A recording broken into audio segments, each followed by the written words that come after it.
SIT चौकशी लागली त्याचा आभार, पण कशाचा आभार?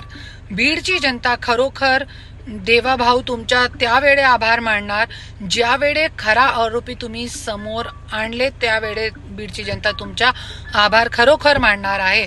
आणि मी अगोदरपासून मागणी करत आहे की याच्यामध्ये जे पोस्टमार्टम रिपोर्ट बदलण्याचा प्रयत्न, फिटनेस सर्टिफिकेट देण्याची मागणी कोणी करत होता, कोणी मोठा व्यक्ती पाठीमागे असेल.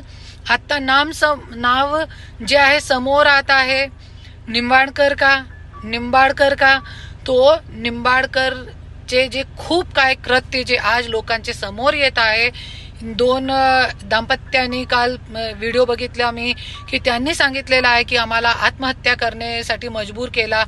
एक बहिणीचा व्हिडिओ बघितला, त्यांनी सांगितला की त्यांची हत्या केली. संपदा मुंडेच्या त्याच्यामध्ये स्टेटमेंट आहे की हे आत्महत्या नाही, हे पोस्टमार्टम केलेला होता संपदा मुंडेनी. त्याच्यामध्ये क्लिअर झालेला आहे की पोस्टमार्टम रिपोर्ट बदल करण्यात आलेली आहे.